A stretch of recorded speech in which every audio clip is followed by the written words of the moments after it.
Bonjour les amis, j'espère que vous allez bien. Je suis vraiment très motivée aujourd'hui pour commencer la première leçon de mon cours de français pour débutants. Vous êtes prêts? On y va. السلام عليكم ورحمة الله تعالى وبركاته. معكم أسماء من قناة Learn English and French with أسماء. أنت الآن عزيزي المشاهد بصدد مشاهدة الدرس الأول من كورس تعلم اللغة الفرنسية من الصفر للمبتدئين.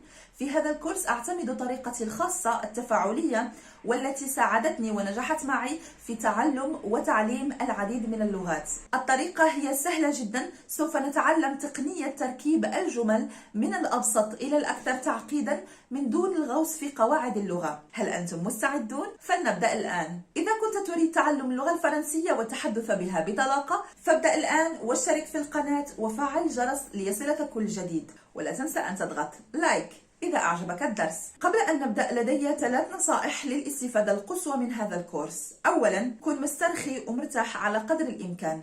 النقطة الثانية، كن إيجابي في تفاعلك مع الدرس. عندما أسألك سؤالا حاول أن تجيبني بصوت مرتفع كأنك أمامي في الفصل. أما النقطة الثالثة وهي خذ وقتك، ممكن توقف الفيديو في أي لحظة لتفكر في الإجابة. فلنبدأ على بركة الله. كلمة ممكن باللغة الفرنسية هي possible possible possible possible. ردد معي عزيزي المشاهد بصوت مرتفع possible. إنه يكون أو ذلك يكون هي c'est. ردد معي c'est. كيف أقول إنه أو ذلك؟ أحسنت c'est. تذكرون كلمة ممكن بالفرنسي؟ أحسنت possible.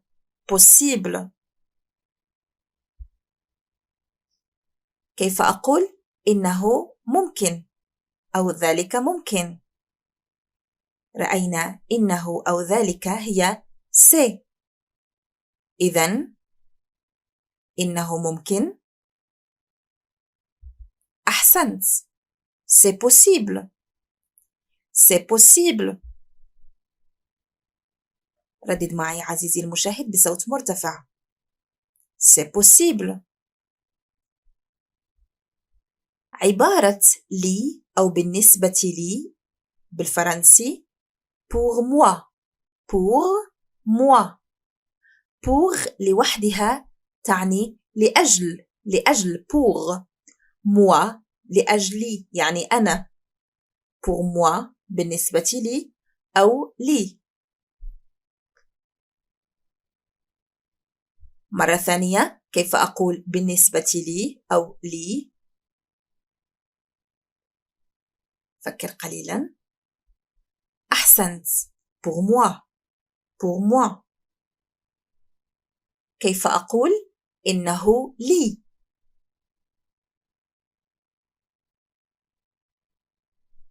ممتاز c'est pour moi. ردد معي c'est pour moi.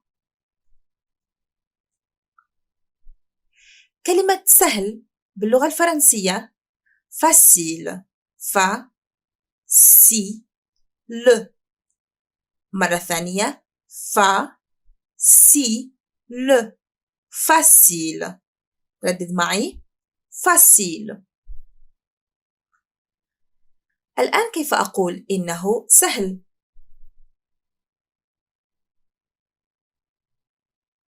أحسنت c'est facile. ردد معي c'est facile. أدعوك عزيزي المشاهد للتكرار بصوت مرتفع c'est facile. جدا هي جدا très. ردد معي très. كيف أقول سهل جدا؟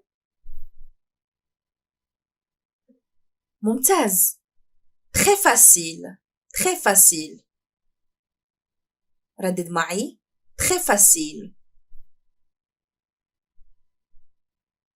الآن كيف أقول إنه سهل جدا؟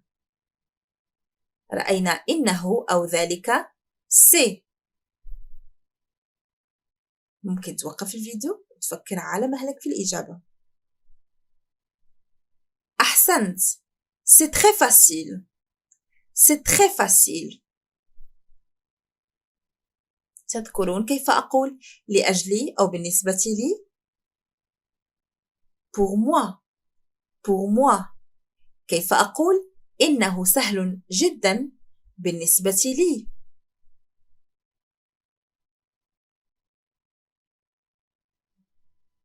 C'est très facile pour moi. C'est très facile pour moi. ردد معي. C'est très facile pour moi. C'est très facile pour moi. C'est très facile pour moi. C'est très facile pour moi.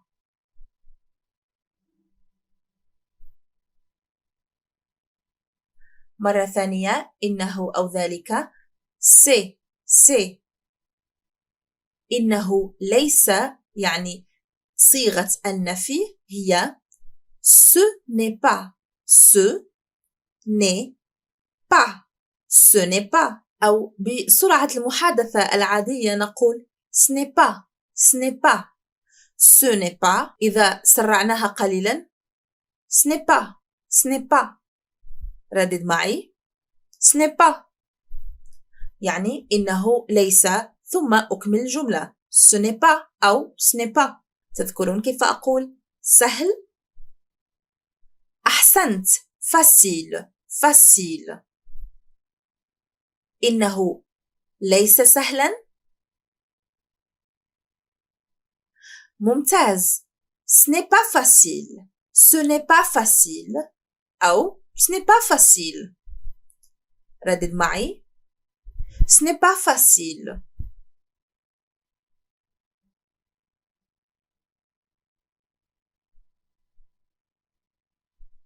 الآن إنه ليس سهلا جدا. رأينا جدا هي très. très. أحسنت.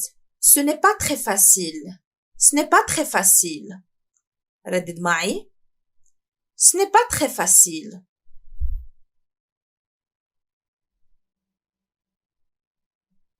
تذكرون كيف أقول ممكن؟ ممتاز. possible. possible. ردد معي. possible. كيف أقول إنه غير ممكن أو ليس ممكنا؟